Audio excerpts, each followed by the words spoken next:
In the second part, or the concluding part of this landmark judgment, S.R.Bommai vs. Union of India and others would like to discuss those contentions or issues concerning other states such as the state of Karnataka, as all canons of appropriateness were thrown to the wind in these circumstances. The governor's inordinate haste in urging the President to issue the proclamation under Article 356, Clause 1 screamed of malefits. As a result, the President's proclamation, which was issued on the basis of the governor's report and the conditions prevailing at the time, suffered from malefits as well. And further, a properly formed ministry was fired based on evidence that had not been tested or permitted to be tested and was nothing more than the governor's dixie. The governor's action was particularly reprehensible since as a high-ranking constitutional official, he was expected to behave more honestly, cautiously, and circumspectly. The governor, on the other hand, appears to have been in a haste to fire the ministry and dissolve the assembly. Further, because the proclamation was based on the after mentioned study and other information that was not released, it was likely to be overturned. As a result, the High Court was incorrect in ruling that the floor state was neither mandatory nor obligatory, nor that it was a requirement for forwarding the report to the President, proposing actions under Article 356, Clause 1. Further, the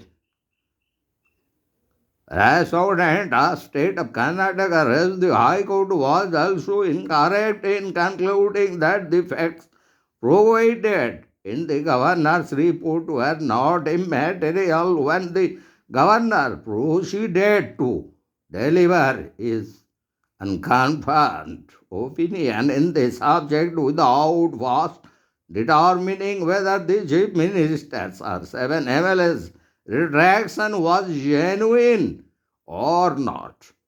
The High Court also overlooked the fact that, presuming the 19 MLAs withdrew their support for the ministry, the governor was responsible for determining whether another ministry could be established. What has to be determined is whether the governor followed all legal procedures and investigated all options to ensure a constitutional administration in the state before stating that the constitutional machinery had failed. Apart from the governor's report, the president had no further information before issuing the proclamation, because the facts given by the governor in his report comprised this personal judgment based on unasserted evidence.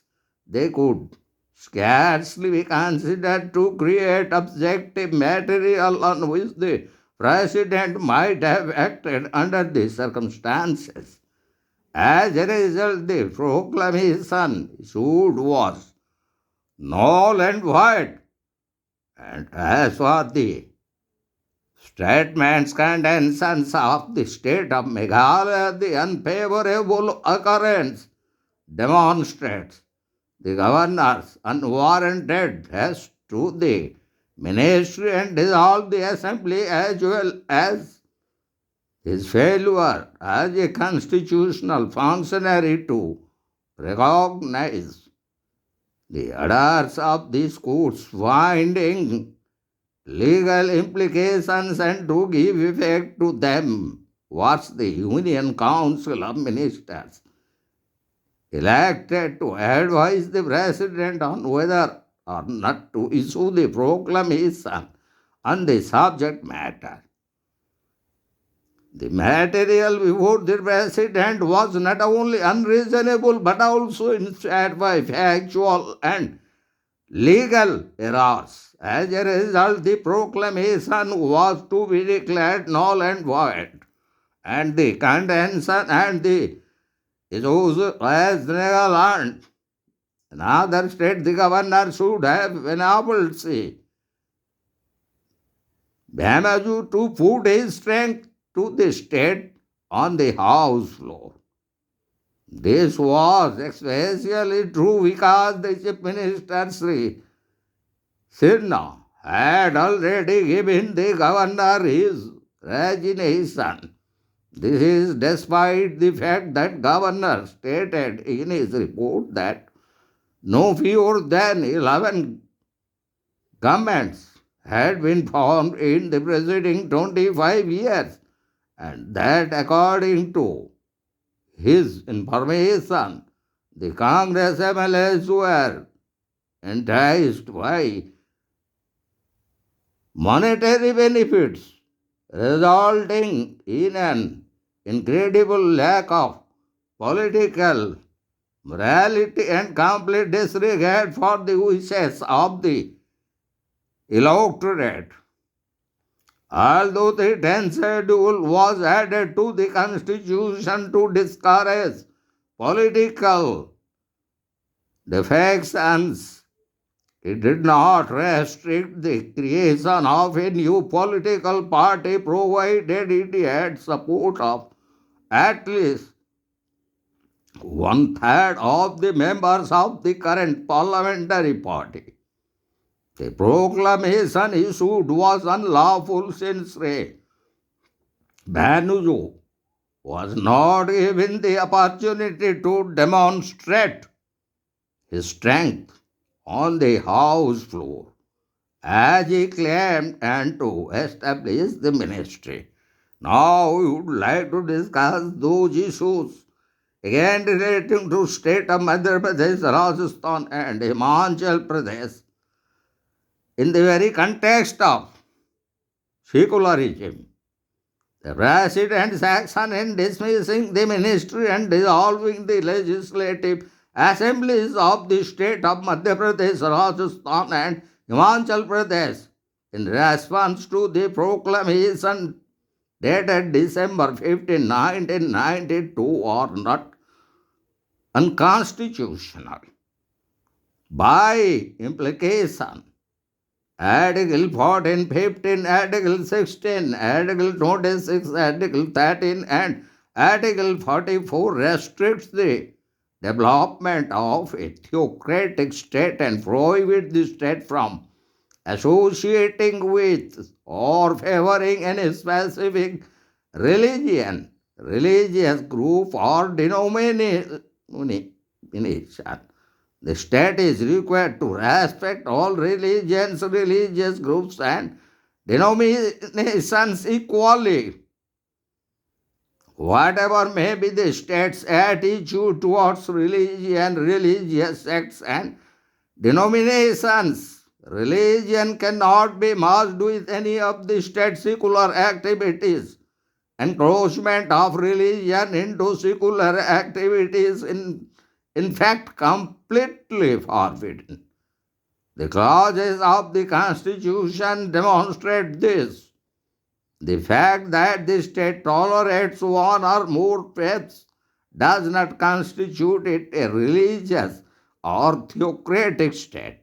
When the state enables citizens to practice and proclaim their faiths, it does not allow them to bring religion into the state's non-religious and secular operations either directly or implicitly.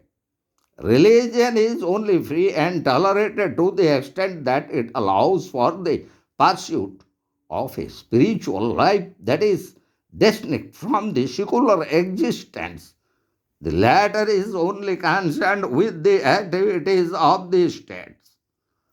This is also obvious from Section 123, subsection 3 of the Representation of the People's Act 1951, which makes it plain that appealing to any religion or seeking votes in the name of any religion is illegal.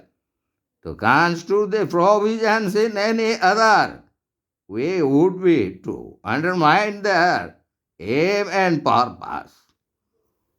The BJP manifesto, on the basis of which the electorates were contested, and those elections were contested and the three ministries came to power as a result of those elections, said that the party is dedicated to building Sri Ram Mandir at Janmastan by respectfully improving and removing the overrated Babri edifice. Following that, BJP leaders routinely made statements to the same effect. Some of the chief ministers and ministers were members of the RSS, which was a fan group at that time. Further ministers from the relevant ministries urged people to participate in Kar Seva at Ayodhya on December 6, 1992. One of the ruling BJP MLA in Himachal Pradesh made a ruling public declaration claiming to have taken part in the demolition of the mosque. Ministers had given the car sevaks a formal send-off and had also invited them back after the mosque was destroyed. Ministers who were themselves members of the RSS were to carry out the policy in accordance with the RSS prohibition. Atrocities against Muslims occurred in at least two states, namely Madhya Pradesh and Rajasthan, resulting in the loss of lives and property. Religious tolerance and equality of treatment for all religious groups, as well as protection of their lives, property, and places of worship are key elements of our constitution. Secularism, any profession or behavior that contradicts the aforementioned creed is prima facie evidence of conduct in violation of our constitutional requirements. If as a result the President acted on the aforementioned credentials of the ministries in these states, which had unforeseeable and imponderable cascading consequences, it is difficult to argue that he had no material to draw the conclusion that the governments in these three states could not function in accordance with the Constitution. The power to issue proclamations relating to the issue that raised in this landmark judgment as such the Indian Constitution is fundamentally a political text, and a provision such as Article 356 has the ability to offset and subvert the entire constitutional framework. As a result, the exercise of powers conferred in such articles must be limited in order to preserve the essential constitutional balance, lest the Constitution be defied and destroyed. The legitimacy of proclamations issued under Article 356, Clause 1 can be contested even after it has been authorized by both houses of Parliament under paragraph 3 of Article 356 of the Constitution, and there is no reason to distinguish between the proclamation so approved and legislation adopted by the Parliament. If the proclamation is invalid, the fact that it was authorized by Parliament does not make it lawful. The President's power under Article 356, Clause 1 is based or used on the recommendation of the Council of Ministers, which is appointed under Article 74, Clause 1 of the Constitution. Under our system, the Council of Ministers would always be affiliated with one political party or other because of the federal framework and pluralist democracy. The ruling party or practice in case of coalition government at the center and in the states may not be the same. As a result, it is necessary to limit the exercise of authority under Article 356, Clause 1 to the scenario described therein, which is a prerequisite to the said exercise. That is why the founders of the Constitution went in great lengths to define the circumstances that would allow the use of the authority in question. The government of the state cannot be carried on in conformity with the terms of this Constitution as the scenario reads. A circumstance that does not meet these criteria does not allow the proclamation to be issued. The term connotes a dead and position apathetically situations that can be resolved or that do not cause an impasse or that don't disable or interfere with the state governance in accordance with the Constitution, do not warrant the issue of the proclamation.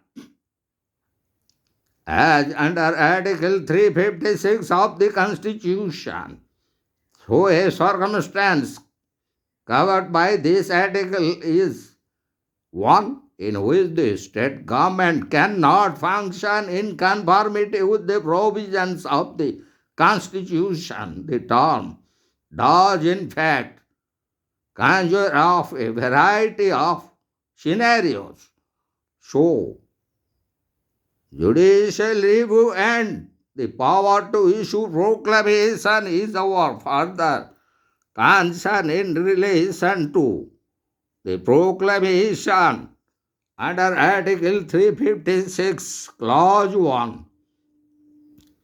The President's use of the power to make a proclamation under Article 356, Clause 1 is subject to judicial scrutiny at least to the degree of determining whether the conditions prior to the issuance of proclamation have been met or not, although the materials adequacy or otherwise cannot be questioned. The legality of interference from it is undoubtedly subject to judicial scrutiny. As a natural corollary, the satisfaction of the President must be based on objective material. The information might be found in the Governor's report too, elsewhere, or it could come from both the report and other sources. Furthermore, the objective evidence available must show that the state government cannot function in accordance with the constitutional requirements. As a result, the availability of objective evidence demonstrating that the state government cannot function in within the constitutional provisions or the constitutional prerequisites. So the President makes the proclamations. One such material is demonstrated to exist. The President's satisfaction within the material is unquestionable. Further, the President's proclamation is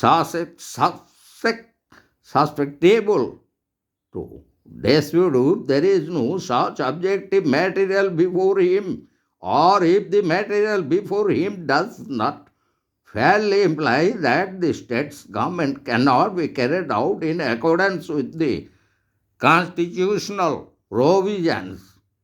The criteria of the condition prior to proclamation issuing show the very scope as well as limitations on the ability of judicial review of the proclamation's issuance. The proclamation made under Article 356 Clause 1 is unquestionably subject to judicial scrutiny. The very purpose of Article 74 Clause 2 was not to exempt any materials of documents from judicial scrutiny, but to ensure that an order issued by or in the name of the President could not be challenged on the grounds that it was either contrary to the advice of the ministers or issued without any advice from the ministers. Further, its sole purpose is to render the question of whether the President had accepted the minister's advice or acted against it unjusticiable. As a result, advice given to the President by ministers, if any, was to be shielded from the court's examination. As such, this is not to imply that the exclusionary rule enshrined in Section 123 of the Indian Evidence Act is given a go by. However, it just emphasizes that the aforementioned rule can be used in the right circumstances. The courts, on the other hand, are justified in investigating whether there was any information on which the advice was based, and if it was relevant for such advice, and whether the President might have acted on it.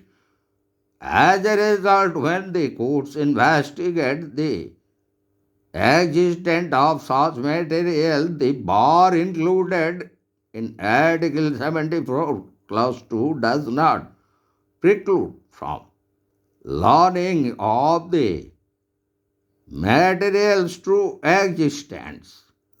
This is to suggest that the Union government can't use Section 123 of the Evidence Act to claim privilege when such a privilege against disclosure is asserted. The courts will consider it on its merits within the confines of the aforementioned clause. The legitimacy of proclamations issued under Article 356 Clause 1 can be contested even after it has been authorized by both houses of Parliament under Article 356 Clause 3, and there is no reason to distinguish between the proclamation so approved and legislation adopted by the Parliament if the proclamation is invalid. The fact that it was authorized by Parliament does not make it lawful. The federal principle, social pluralism, and pluralist democracy that underpin our Constitution demand that judicial review of the proclamation issued under Article 356 Clause 1 is not only a necessary but also a strict duty, and that the exercise of power under the said provision is limited to the very purpose and circumstances specified therein and nothing else. It also necessitates a careful examination of the material upon which the power is performed. So, now you would like to conclude our second or the concluding portion on this very landmark judgment, S.R.Bommai vs. Union of India and others. So, in the very conclusion, would like to discuss as Article 356 of the Constitution gives the President the authority to act only if he is satisfied that a situation has developed in which the government of a state cannot be carried out in line with the constitutional provisions. The satisfaction of India's president as depicted in the article is purely subjective. The authority granted to the president under Article 356 is a conditioned power. It is not a limitless power. A prerequisite is the presence of documentation that may contain or incorporate the governor's reports. The pleasure must be based on material that is relevant, despite the fact that the power to dissolve the Legislative Assembly is implicit in Article 356 Clause 1. It must be held that in light of the overall constitutional scheme, the President may exercise it only after the proclamation has been approved by both houses of Parliament under Clause 3 and not before that.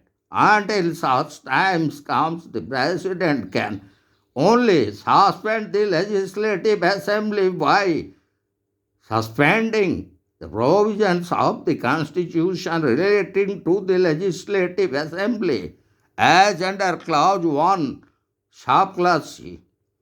The resolution of Legislative Assembly is not something that happens as its own.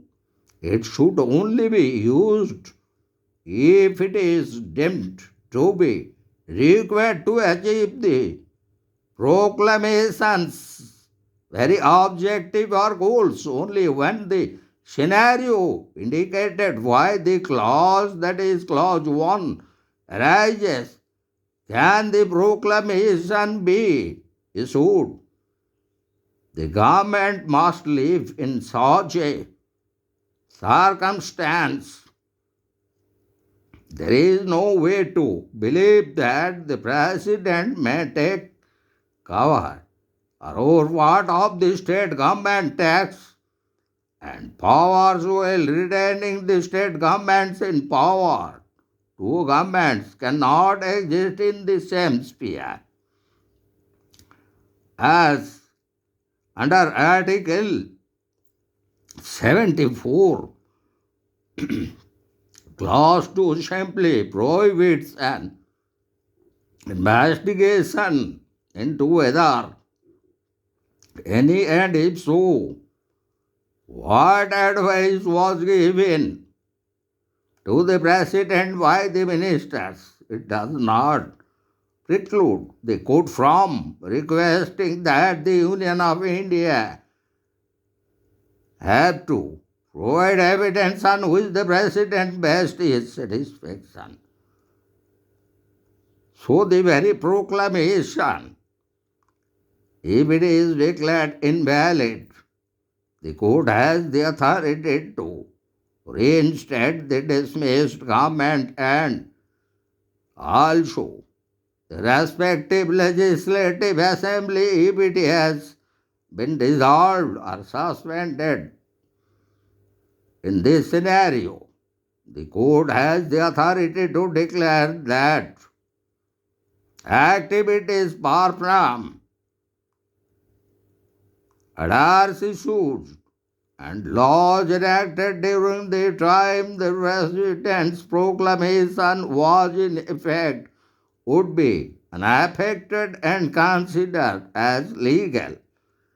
In the Indian Constitution, as the Constitution established a federation, although it was skewed in favor of the center, there are preeminent within the realm given to the state. So, in the very Karnataka proclamation of April 21, 1989 and the Meghalaya proclamation are both invalid. The proclamation of January 15, 1993 in respect of Madhya Pradesh, Rajasthan and Himachal Pradesh,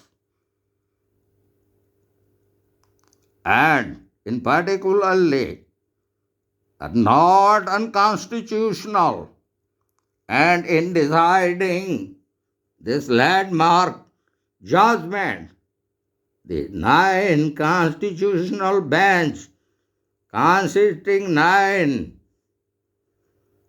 senior-most judges of the Supreme Court, they referred to certain important precedents such as State of Rajasthan vs. Union of India, A.K. Roy vs. Union of India, then Union of India vs. Jyoti Prakash Mittal, then Shamsher Singh vs.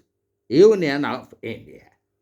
So, would like to conclude our most important lecture on the second part of this landmark judgment.